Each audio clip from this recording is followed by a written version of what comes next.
केचुल छोड़ने वाले पत्रकार हैं जो लगातार दुख के मारे हारे थके हारे वो लगातार केचुल छोड़ रहे हैं। चाहे वो राजा रवीश कुमार हो, चाहे वो पुण्य प्रसन्न वाजपेयी हो, चाहे वो मैडम कुमकुम बीना वाला।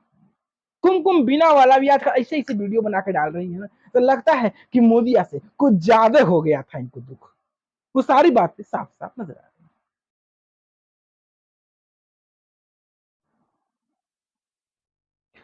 नमस्कार, जय सिया राम, वंदे मातरम, हर हर महादेव। एक बार फिर आप सभी दोस्तों का आज के हमारे संतरवन पॉडकास्ट के स्टेशन विश्राम में एक बार स्वागत है। आज हम बात करने वाले हैं, आज हम रोस्ट करने वाले हैं राजा रवीश कुमार। राजा रवीश कुमार वो शख्स है जो लगातार अपने दुख में व्याप्त होकर वो लगातार केचुल छोड़ता नजर आता है।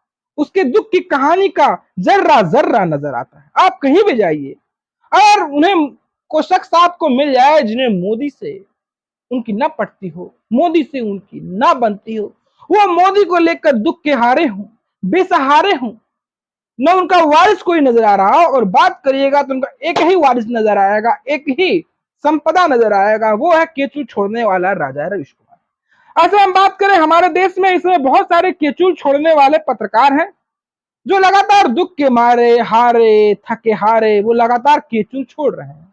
चाहे वो राजा रवीश कुमार हो, चाहे वो पुण्य प्रसन्न वाजपेयी हो, चाहे वो मैडम कुमकुम बीना वाला। कुमकुम बीना वाला भी आजकल ऐसे ऐसे वीडियो बना के डाल रही है ना, तो लगता है कि मोदी से कुछ ज्यादा हो गया था इनको दुख। वो सारी बातें साफ साफ नजर आ रही है। ये स्पेशली कई हैं हमारे देश में जो लगातार दुख में व्याप्त, मोदी से संतप्त, दुख में वारे न्यारे, कांग्रेस के दुलारे, इतने ज्यादा दुखी, ये लगता है कि अब की बार मोदी आ जाएगा तो हमारा क्या हो। ये सारी बातें साफ साफ स्पष्ट होती नजर आ रही है। भैया इन तीनों केचुल छोड़ने वाले की हम चर्चा करें तो उससे पहले सबसे बड़े केचुल छोड़ने वाले की बात करें। एक सबसे बड़ा केचुल छोड़ने वाला है जो जर्मनी में बैठा रहता है। उसका वीडियो हिंदी में भी आता है, अंग्रेजी में भी आता है। चलो अंग्रेजी में तो हमारे हाथ तंग है, लेकिन हिंदी में तो बोल सकते हैं ना। हिंदी में ये बोल सकते हैं रठिया के लिए कि राठी रंग बिरंगा केचुल छोड़ता है। जैसे हमारे देश में 16 रिकॉग्नाइज्ड लैंग्वेज है ना, 29 राज्य हैं, 6-7 केंद्र शासित प्रदेश है, भिन्न भिन्न मजहब है, भिन्न भिन्न भाषा है, भिन्न भिन्न बोली है, भिन्न भिन्न प्रकार के माउंटेन है, भिन्न प्रकार के क्लाइमेट पाए जाते हैं। इसलिए जो जो है ना रठिया रठिया भी भिन्न भिन्न प्रकार का केचुल छोड़ता है। वो नरेंद्र मोदी के विरोध में ऐसी ऐसी बातें बोलता है, अगर आप उसको एक्सपोज करिएगा, उसको अगर आप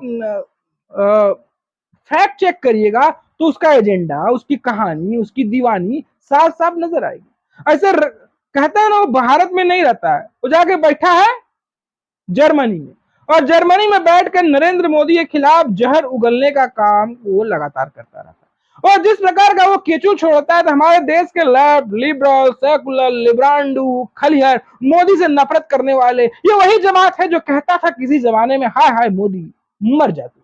जब किसान आंदोलन चल रहा था, वो उसी प्रकार के लोग हैं जो मोदी साहब की मौत की मनोकामना तक करते नजर आते हैं। जब इनमें पुलिसिया एक्शन होता है तो क्या कहते हैं, कहते हैं हम तो चिरकाल से हम अल्पसंख्यक थे, हमने तो हिंदुस्तान को चुना, नहीं तो हमारे बाप दादा पूर्वज पाकिस्तान चले जाते। ये वही कहानी, ये वही अतराफ है, वही झलक है जो कहानियों का साफ साफ तकाजा नजर आता है। तो भैया अगर भारत के हम बात करें, भारत के अंदर रहने वाले खलिहर, हम बात करें पेट पे लात खाए पत्रकार की बात करें, मगर केचुल नंबर 1 की हम बात करें जो भारत के अंदर मौजूद है, भारत में मौजूद केचुल नंबर 1 की बात करें तो वो है राजा रवीश कुमार। राजा रवीश कुमार के बारे में अगर जानना हो, अगर किसी यूट्यूबर के बारे में जानना हो, अगर आपको मेरे बारे में खलिहर, मेरे जैसे खलिहर खलंदर सड़क छाप यूट्यूबर के बारे में जानना हो, तो सबसे पहले आप थंबनेल जाकर पता करिए कि मैं कंटेंट किस तरह का बनाता हूँ।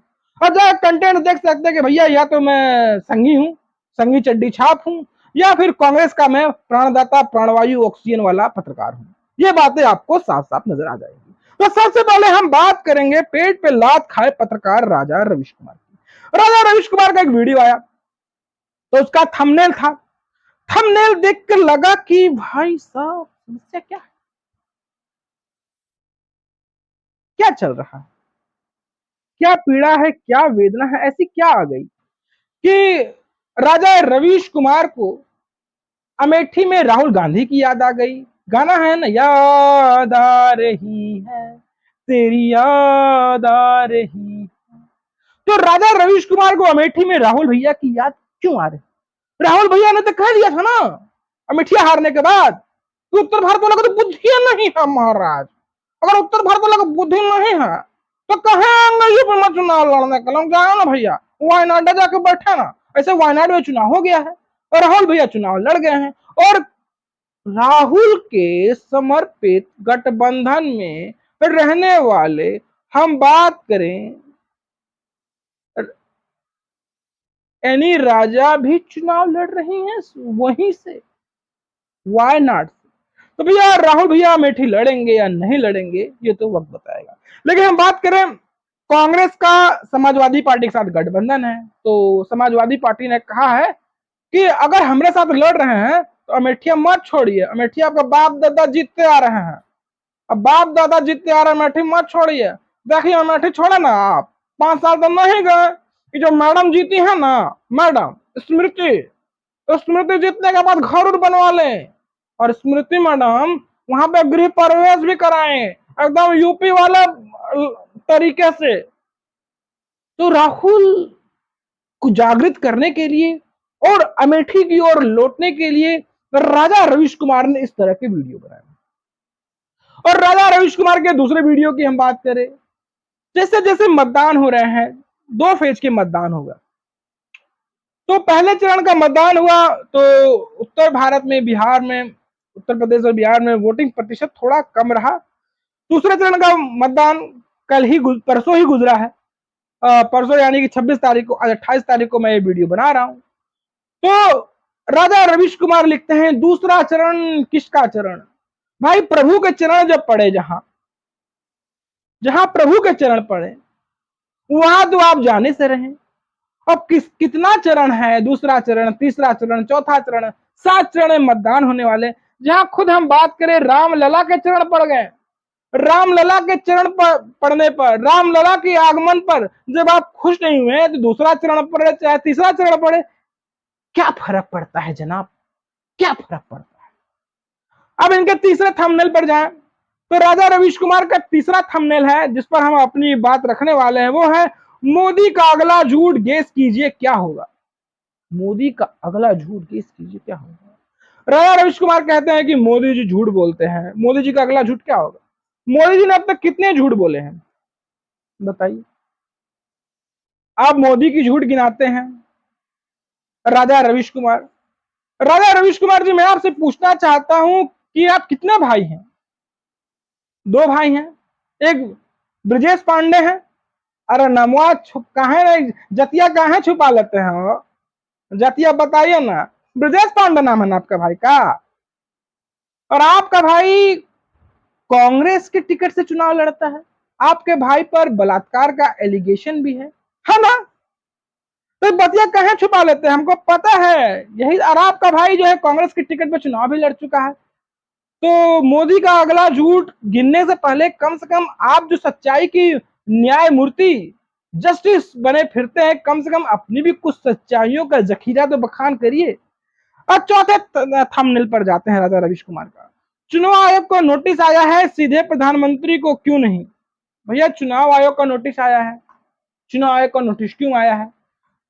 चुनाव आयोग का नोटिस इसलिए आया था कि प्रधानमंत्री नरेंद्र मोदी ने कुछ दिनों पहले जिस तरह से राहुल गांधी जी ने कहा था कि न्याय होगा, वो न्याय की बात कर रहे हैं। तो राहुल भैया का न्याय क्या है?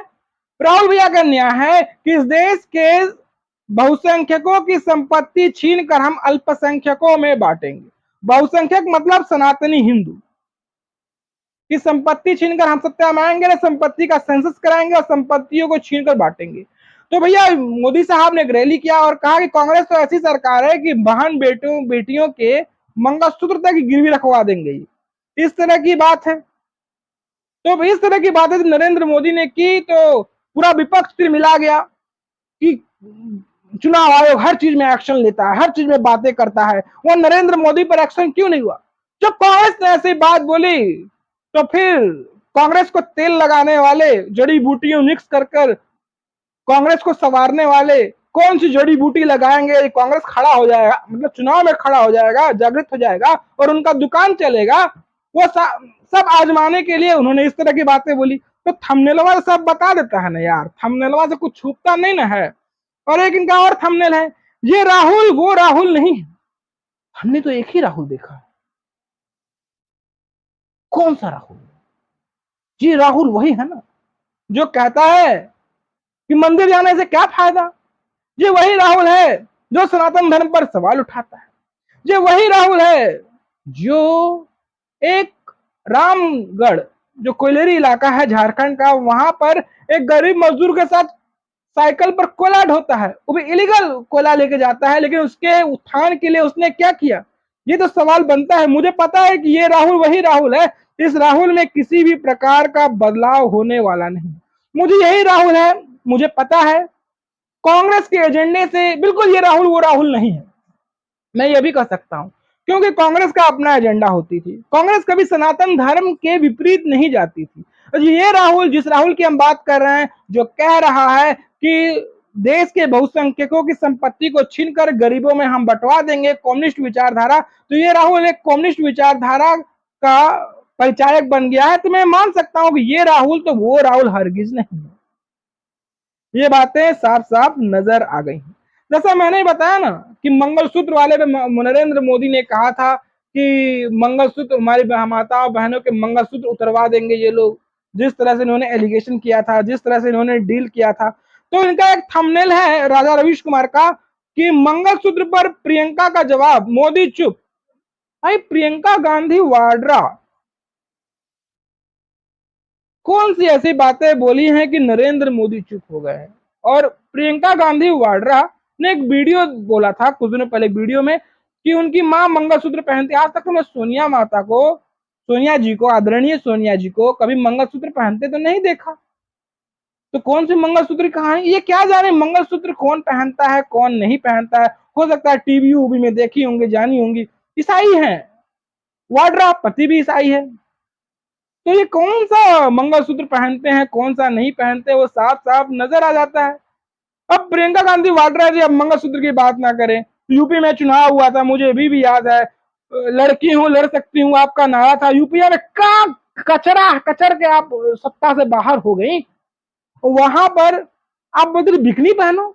राम राम राम राम राम राम राम राम, यूपी जैसे जगह पे आप लड़कियों को बिकनी पहनाने की बात कर रही हैं, और यूपी में आप चुनाव लड़ रही हैं। आप भारत में हैं, लाहौल बिला हुकूमत, आप भारत में हैं या कहीं और पे? मैडम कुछ तो आपको समझना चाहिए। अरे कम से कम सनातनी हिंदुओं का तो नहीं, कम से कम आपके उन मौलाना के भक्तों के बारे में तो सोचना चाहिए जिनकी यहाँ बिकनी हराम है। मैडम कुछ तो सोचिए मैडम। एक और थंबनेल है राजा रवीश कुमार का, उस पर हम बात करें, बीजेपी का सूरत कांड। देखिए बीजेपी का सूरत कांड है। अब सूरत मतलब हम तो बात करेंगे गुजरात की। ऐसे भी जो खलिहर हैं, जो पेट पे लात खाए पत्रकार हैं, वो लोग जो हमेशा मोदी विरोध में अपना केचुल छोड़ते रहते हैं, केचुल बदलते रहते हैं, उनकी हम बात करें, उन्हें गुजरात से बहुत नफरत है। बहुत नफरत है गुजरातियों से, बहुत नफरत है। गुजरातियों से इसलिए भी नफरत है, गुजराती जो है नौकरी मांगने नहीं जाते, हाथ पसारने नहीं जाते, भीख मांगने नहीं जाते, खुद रोजगार करते हैं, खुद धंधा करते हैं, खुद धंधा इंप्लीमेंट करते हैं। वो कभी रोजगार के लिए नहीं, सरकार को दोषी नहीं ठहराते। तो सूरत में क्या हुआ कि सूरत में बीजेपी का प्रत्याशी खड़ा हुआ था, और कोई कोई प्रत्याशी जो है, एक ही प्रत्याशी सिर्फ खड़ा हुआ था। बाद में क्या हुआ, वो भी बैठ गया, कोई चुनाव उनाव नहीं हुआ, कोई खड़ा नहीं हुआ वहां पे, और प्रत्याशी को सबने चुन लिया, वो प्रत्याशी जीत गया, और वो फिक्स हो गया कि भाई सूरत लोकसभा सीट्स में जो मेंबर ऑफ पार्लियामेंट है ये बंदा है, यही सर्वमान्य है। कोई विरोध की कहानी नजर नहीं आई, कोई चरित्र नजर नहीं आया। मतलब पैसे बच गए, खर्चे बच गए, वो जीत गया भाजपा का नेता। तो इसे राजा रवीश कुमार ने बोला है कि बीजेपी का तो भैया सूरत कांड हो गया।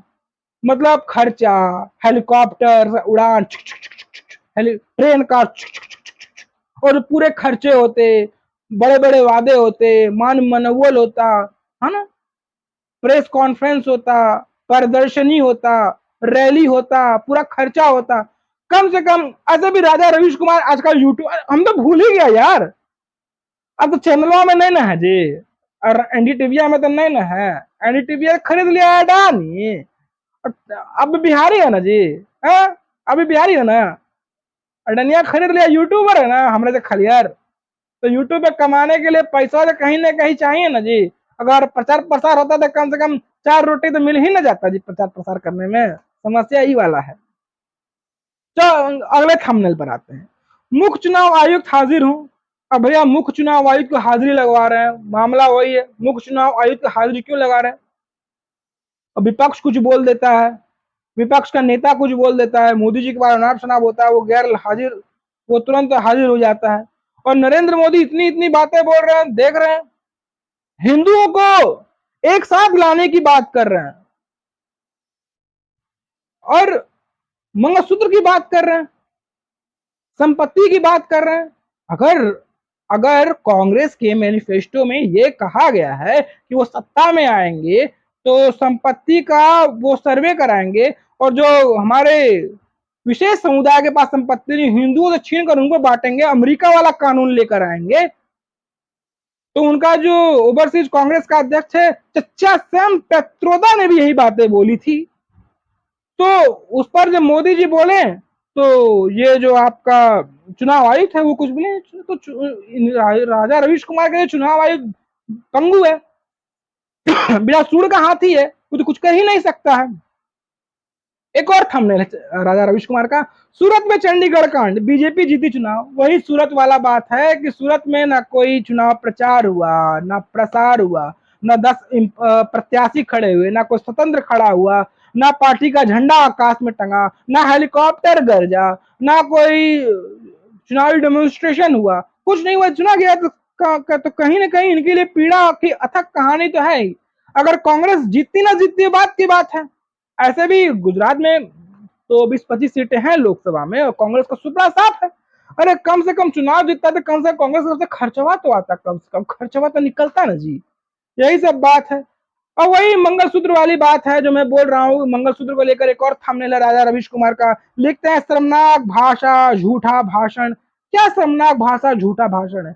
क्या संपत्ति को लेकर और जो बात है, देखिए शर्मनाक भाषा झूठा भाषण वाली बात है जो मोदी जी को लेकर बोलते हैं। तो मोदी ने एक बात बोला था कि मनमोहन साहब जब प्रधानमंत्री थे 2006 में, तो उन्होंने कहा था कि इस देश में संपत्ति पर पहला अधिकार एक विशेष समुदाय का है, मुसलमान भाइयों का है। ऐसे हमारा देश सबका है, चाहे मुस्लिम भाई चाहे हिंदू भाई हो, सभी का देश है, सबका समान अधिकार है, सबको अपने खाने कमाने के पूर्ण अधिकार है। तो इन्हीं सब बातों को लेकर शर्मनाक भाषा झूठा भाषण जैसी बात बोल, जैसे नरेंद्र मोदी और राजा रवीश कुमार में 36 का आंकड़ा है। आजकल जॉब भी चला गया, तो जॉब चला गया तो भाई राजा रवीश कुमार नरेंद्र मोदी पर नाप शनाप तो बोलेंगे। ये ट्रू सत्य है जिसको नकारा नहीं जा सकता है। ट्रेनों से भी समस्या है राजा रवीश कुमार का, एक थंबनेल और देख लेते हैं। हर हर ट्रेन वंदे भारत नहीं होती। हर ट्रेन वंदे भारत कैसे हो जाएगी? वंदे भारत ट्रेन देश की सबसे महंगी ट्रेन है, ये एक प्राइवेट ट्रेन है, इसकी पैसे ज्यादा तो लगेंगे ही। आप हमारी ट्रेनों को कितना अच्छा बना दिए थे, आप ही बताइए। हमारी ट्रेनों का आपने कितना अच्छा किया। पहले के जमाने में जो ट्रेन होते थे उसमें चिनिया बादाम छिलके फेंका रहता था, टॉयलेट सही नहीं रहता था, लंबे ट्रेन में पानी नहीं रहते थे। अरे ट्रेनों की यथा स्थिति से हम भी गुजरे हैं, हमारा भी उम्र 30 साल से के फला में हो गया है। हमने भी देखा है कि यूपी शासन काल में ट्रेन क्या होता था, ट्रेन कितने गंदे रहते थे। देश के सब के इन समय खूबसूरत स्टेशनों में बनारस काशी की हम बात करें तो मूत्र की वो बदबू आती थी जो आदमी तक नहीं टिक पाएगा। सांस्कृतिक राजधानी इतना गंदा रहता था। ये सब बातें आपको कहां से पता चलेगा सर? आपको तो नरेंद्र मोदी के नफरत में आप रमे जा रहे हैं, दबे जा रहे हैं। अब एक उनका थंबनेल है, क्यों कम हुआ मतदान? मोदी जी मना किए थे ना मतदान करने से, कम करने से, हाँ, इसलिए मतदान कम हुआ ना। और किसे होगा नुकसान? और आपके नजर में तो मोदी जी का ही नुकसान होगा। ज्यादा हो गया, अरे मोदी हार गया। कम हुआ, अरे मोदी को नुकसान हो गया। तो भाई राजा रवीश कुमार आपको तो यही बातें हैं। तो केजरीवाल को लेकर एक थंबनेल है जो आखिरी जो चर्चा है राजा रवीश कुमार पर, जो पहले हमारे जो हैं जिनकी चर्चा कर रहे हैं हम, जो केचुल छोड़ने वाले राजा रवीश कुमार है, वो कहते हैं केजरीवाल आम खा रहे हैं और ईडी गुठलियां गिन रही है। तो केजरीवाल तो इनके लिए राजा हरिश्चंद्र है ना जी।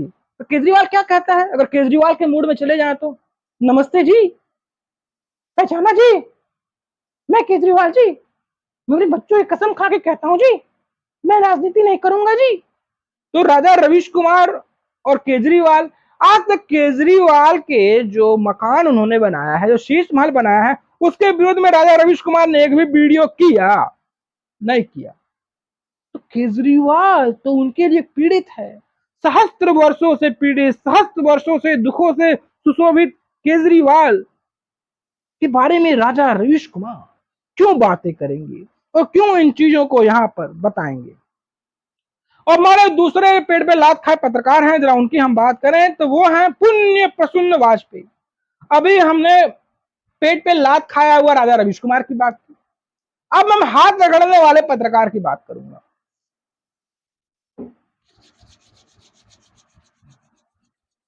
कुछ याद आया टीवी पर? वो शख्स हाथ रगड़ के आता था, थर्ड डिग्री एपिसोड आज तक पे किया करता था, एक बिस्कुट चल फैक्ट्री खोलने वाले से एक टीवी चैनल तक खुलवाया, बाद में टीवी चैनल बंद हो गया, अब यूट्यूब पर आ गया है। एक वाक्य बताता हूं, मैं अपने शहर का ही बताता हूं। मैं एक वीडियो बना रहा था तो एक बुजुर्ग आदमी था, वो उसने पुण्य प्रसन्न वाजपेयी का वीडियो दिखाया और कहा कि मैं इन्हें देखता हूं, इनकी वीडियो मुझे बहुत पसंद आती है। हर आदमी की अपनी अपनी पसंद है।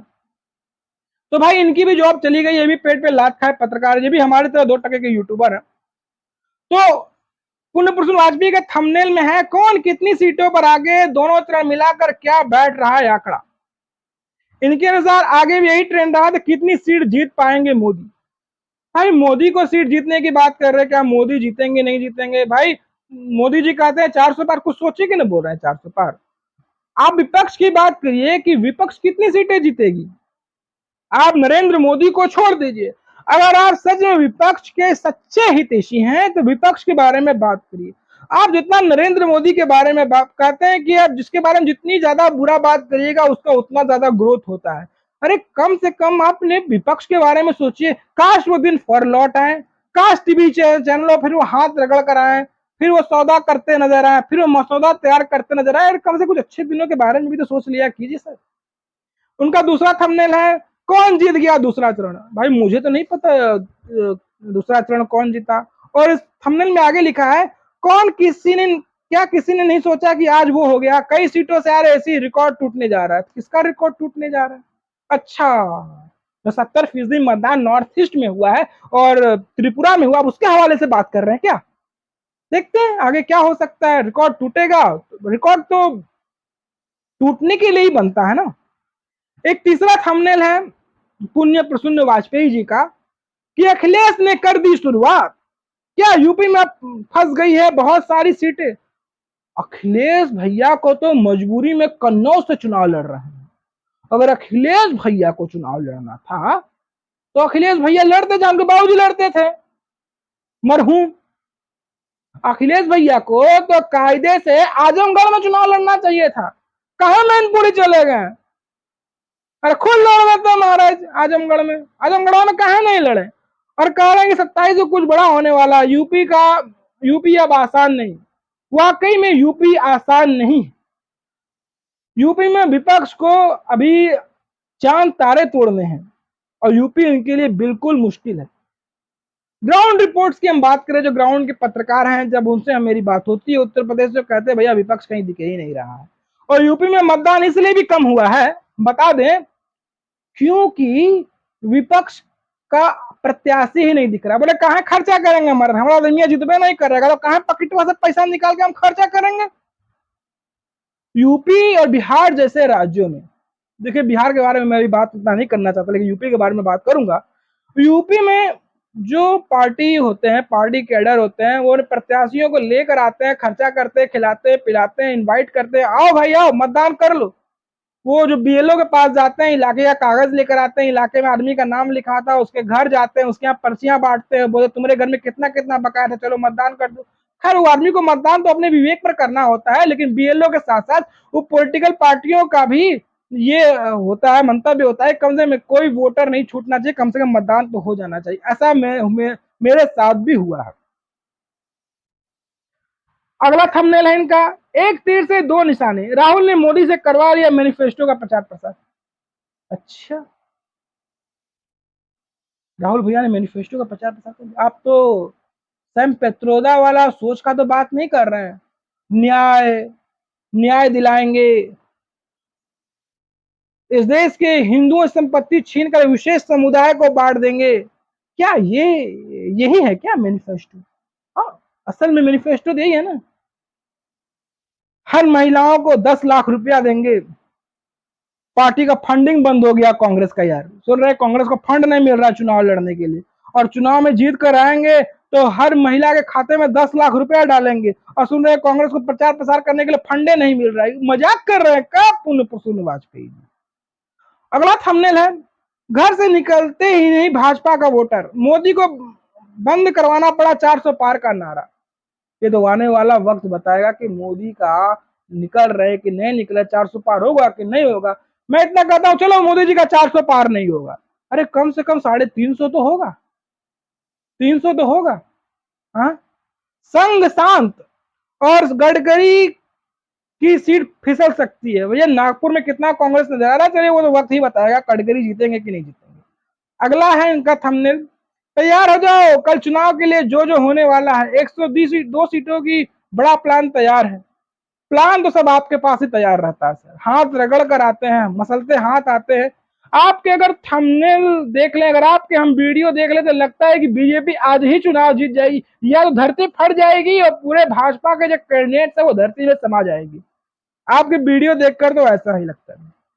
अगला थंबनेल क्या कहानी कहता है, न्याय पत्र गांव गांव लगा बटने और मोदी के पसीने लगे छूटने। भाई न्याय पत्र में ऐसा क्या है, क्या है ऐसा न्याय पत्र में? अगर न्याय पत्र इतना ही अच्छा है, कांग्रेस का इतना ही अच्छा है न्याय पत्र, तो यूपी में कांग्रेस क्यों नहीं दिख रहा है? अरे वो पार्टी जो 70 साल इस देश में राज किया, उसे क्या जरूरत पड़ गई समाजवादी पार्टी जैसी क्षेत्रीय पार्टी की बैसाखी की जरूरत? अगर न्याय पत्र इतना ही अच्छा है तो बिहार में कांग्रेस क्यों जो है वो चौथी नंबर की पार्टी बनी हुई है? अरे कुछ तो बताओ यार। इस पर वो कुछ बोलते कहते नजर नहीं आ रहे हैं, ये बातें साफ साफ नजर आ रही है। अब हम बात करेंगे तीसरे केचुल छोड़ने वाली महिला आदरणीय कुमकुम बिनावाल जी। तो भैया मैंने दो पत्रकारों की बात की, एक एनडीटीवी से थे, दूसरे की बात की उनको मैंने आज तक में हाथ रगड़ते देखा, फिर एक सूर्या से लाया था उस पर भी हाथ रगड़ते थे पुण्य प्रसून वाजपेयी, और तीसरी मैडम है जिनके बारे में मैं बात कर रहा हूं, वो भी आज तक में काम करती 2018 में, ठीक है, फिर एबीपी न्यूज में मेरे काम की। अब मैडम मेरी तरह खलिहर यूट्यूबर है, तो मैडम से कुछ सीखना चाहता हूं, अगर कुछ हो गई तो मैम माफ कर दीजिएगा। मैं भी यूट्यूबर खलिहर और आप भी यूट्यूबर, कहे आपके व्यूज बहुत आते हैं और मेरे व्यूज नहीं आते, बस इसी बात का अंतर है। तो मैडम ने ध्रुव राठी जैसे सबसे बड़े केचुले की को लेकर वीडियो बनाया है और थंबनेल लगाया है। देखिए जो मोदी विरोधी होते हैं ना, उनके लिए ध्रुव राठी बहुत अच्छा संसाधन है। लगता है कि भैया प्यार है तो ध्रुव राठिए से है। ध्रुव राठी का मतलब है मोदी विरोध, और जो एंटी हिंदू हैं, जो एंटी भारतीय हैं, मैं मैडम को एंटी हिंदू नहीं बोल रहा हूं, लेकिन मोदी विरोध में ध्रुव राठी एक सुलभ साधन है, शौचालय नहीं, सुलभ साधन जरूर है। थंबनेल क्या है, मोदी के भाषण में ऐसा झूठ, ध्रुव राठी ने बधिया उखेड़ दी। भैया ध्रुव राठी कितना झूठ बोलता है कभी ये तो बताइए। ना कभी यूपी आता है, ना कभी बिहार आता है, ना कभी झारखंड आता है, ना कभी बंगाल आता है, ना कभी एमपी आता है, ना कभी छत्तीसगढ़ आता है। वो बैठा है जर्मनी में, उसको फीड देता नहीं, गलती ध्रुव राठी की नहीं है, यहाँ बैठे जो खलंदर हैं, जो सपोर्टर हैं, वो उसको फीड ही गलत देते होंगे, बेचारे की गलती नहीं है। कभी कभी तो आओ हमारे शहर में और बात कर लो यार। तो वो बात है। तो अगला क्या है, कुमकुम मैडम का खुल गया 6 एंकरों का कच्चा चिट्ठा, रात में चैनलों का कांड लीक। भाई 6 एंकर कौन से हैं, आप खुद देख सकते हैं थंबनेल में। इनमें हम बात करें, इनमें मैडम है नाविका कुमार है, इसमें सुधीर चौधरी जी हैं, इसमें हम बात करें सुशांत सिन्हा है, और इसमें हम बात करें तो रिपब्लिक भारत वाले हैं, तो भाई एंकरों का क्या कच्चा चिट्ठा खुल गया। हमको पता है कि आजकल आप टीवी चैनल में काम नहीं करते हैं, उनके दिन अच्छे जा रहे हैं, आपके दिन खराब हो गए हैं। कभी टीवी चैनलों में आप भी आती थी, बड़ी बड़ी बातें बोलती थी। मैडम वक्त वक्त की बात होती है, वक्त का हेरा फेरी है, कभी आप थी कभी वो है, तो क्यों किसी के बारे में नाप शनाप बोलना मैडम। एक और है, देखिए पत्रकारों का सबसे बड़ा दुश्मन पत्रकार होते हैं, और ये महिला पत्रकार है मैडम कुमकुम बिना। तो महिला पत्रकार है तो महिलाओं को तो नहीं छोड़ेंगे मैडम। आपको मैं बड़े लिहाज से आपके साथ बात कर रहा हूँ। ये हम बात करें अंजना मैम के बारे में भी लिखती है, थंबनेल देखिए कि अंजना के हेलीकॉप्टर की तलाशी, चुनाव आयोग को क्या बोली, बना मजाक। सारी बातें इन्हें ही पता होती हैं, दुनियादारी वाला और किसी को नहीं पता होती। एक है, कुछ दिन पहले एक न्यूज चला था कि मोदी जी की जो छवि है उसके वजह से वार रुक गया, अन्यथा बहुत जबरदस्त वार हो जाता। तो मोदी जी लोग को बातें हुई कि मोदी जी से ग्लोबल लीडर बने हुए हैं, दुनिया भर में मोदी जी एक रॉक स्टार है, ऐसी बातें चल रही थी। तो मोदी जी के बारे में ऐसा चर्चा हो रहा है तो बहुतों को तो अच्छा नहीं लगेगा। तो मैडम बिनोवाल का एक वीडियो का थंबनेल है कि वार रुकवाने वाली लड़की को टक्कर, वार रुकवाने वाली लड़की को टक्कर, एक्टिंग देख अंधभक्तों का हाजमा खराब। मुझे समझ नहीं आता भक्त क्या होता है, भक्ति क्या होती है। कहते हैं भक्ति में शक्ति है, लेकिन मैडम मुझे लगता है आपकी भक्ति भी ना अव्वल दर्जे वाली है। आप किसे खुश कर रही हैं? अरे कोई तो है, कोई तो है इस बाजार में जिसको लेकर आप भी अपनी भक्ति में बनी हुई हैं और अपने प्रेम में लालायित नजर आ रही हैं। अगला थंबनेल है कि मोदी ने शेयर किया न्यूज वीडियो, चैनल हेड ने दिया तगड़ा जवाब। और इस थंबनेल में कौन कौन है? इस थंबनेल में है अजीत अंजुम, जो खुद एक खलिहर है, इन्हीं टिकड़ी के गैंग में है। इसमें कौन है? इसमें आशुतोष है। तो बात बात साफ साफ नजर आ रही है। और तीसरा अगला थंबनेल है, दूसरे चरण की वोटिंग में हड़बड़ाए मोदी, घबरा कर क्या बोल गए। भाई मोदी कुछ घबरा कर नहीं बोलते हैं। आने वाले चरण, जैसे जैसे चरण बढ़ेंगे आपकी दुर्गति के चरण बढ़ेंगे। हमको पता है जी कुछ लोग हैं इसमें से जिनके व्यूज हैं वो चाइना से संचालित होते हैं, जिनके व्यूज है चाइना से होकर आते हैं। आपको फंडिंग कहाँ से होती है, सब बातें साफ साफ नजर आती हैं। एक है सुधीर चौधरी ने मोदी की शिकायत, नड्डा के आगे कांग्रेस की ऐसी तारीफ। देखिए तमाम तरह की वीडियो है, तमाम तरह की कहानी है। मोदी के हाथ से निकली बाजी, दूसरे चरण के बाद क्या लुटिया डूबी। तो भाई लुटिया किसकी डूबी? एक राजस्थान में बीजेपी का बेड़ा गर्क, दूसरे चरण में बड़ा उलटफेर। फिर चुनाव आयोग के नोटिस के बाद मोदी का भाषण की धज्जियां उड़ाई, मोदी के रोने का उड़ाया मजाक, राहुल गांधी क्या बोल गए। फिर है अचानक पिछला जन्म आया याद, मोदी के भाषण में गजब सीन हुआ।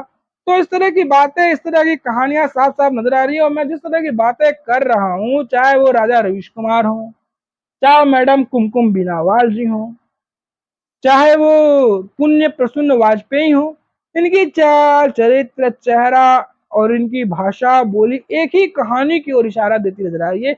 ये है मोदी विरोध में सने हुए, मोदी विरोध में बिलबिलाए हुए, मोदी विरोध में हड़बड़ाए हुए। ये तमाम कहानियां, तमाम चाल चरित्र चेहरे साफ साफ नजर आ रहे हैं। संयोग करिए कि अभी मोदी साहब का दूसरा कार्यकाल है और दुनिया भर के सर्वे आ रहे करे मोदी साहब तीसरा चरण भी जीत जाएंगे। अगर मोदी साहब तीसरा चरण चल गए तो फिर इनके क्या हालात होंगे, आप इसको सोच सकते हैं, आप इसको समझ सकते हैं। इनके जो व्यूज हैं, इनके जो वीडियो हैं और उसका व्यूज एनालिसिस वगैरह करिएगा, इसमें बड़ा ही झोल नजर आता है। भाई कहानी क्या है, चरित्र क्या है, चेहरा क्या है, वो साफ साफ नजर आता है। कभी वीडियो इतना जल्दी भाग जाता है, लाइक्स कम रहते हैं, कमेंट्स कम होते हैं, लेकिन व्यूज ज्यादा होता है। इनके व्यूज लाइक कमेंट्स से मेरे व्यूज उतने नहीं आते। मैं भी एक खलियर खलंदर यूट्यूबर हूँ, लेकिन ये साफ समझ में आता है कि इनके पीछे कोई ना कोई बड़ा नेक्सस जरूर नजर आता है। फिर एक जाते जाते एक बात बोलूं, चाहे वो आपका सबसे बड़ा विदेश में बैठा केचुल धुरु राठी हो, या फिर राजा रवीश कुमार हो, या फिर कुमकुम बीना वाला हो, या फिर पुण्य प्रसून वाजपेयी हो, जलील अंजुम हो, फिर हम बात करें बहुत सारे ऐसे नाम हैं जिनको मैं उंगलियों में गिना सकता हूँ। इन्हें देश की संप्रभुता से कोई लेना देना नहीं है। हाँ, जिनके पैसे से इनका पेट पर्दा चलता था, अगर उनका ही पेट पर्दा चलेगा तो इनका भी जो पालन पोषण भरण पोषण बेहतरी से होता नजर आएगा। इनके सपोर्ट के पीछे यही कहानी का चाल चित्र चेहरा साफ साफ नजर आता है। दोस्तों आपको हमारी ये कहानी कैसी लगी, आपको हमारा एपिसोड कैसा लगा, आपने जरूर बताया। दोस्तों अगर आपको हमारा कंटेंट पसंद आ रहा है तो आप हमें सपोर्ट भी कर सकते हैं, शेयर कर सकते हैं, सब्सक्राइब कर सकते हैं और हमारे चैनल को सपोर्ट कर सकते हैं। तो फिर हाजिर होंगे एक नई कहानी के साथ, एक नए एपिसोड के साथ, एक नई चर्चा के साथ और इस राष्ट्रवाद की एक नई कहानी के साथ। तब तक याद दीजिए, नमस्कार, जय श्री राम, वंदे मातरम। फिर मिलते हैं फिर किसी नई चर्चा के साथ, तब तक के लिए जय श्री राम।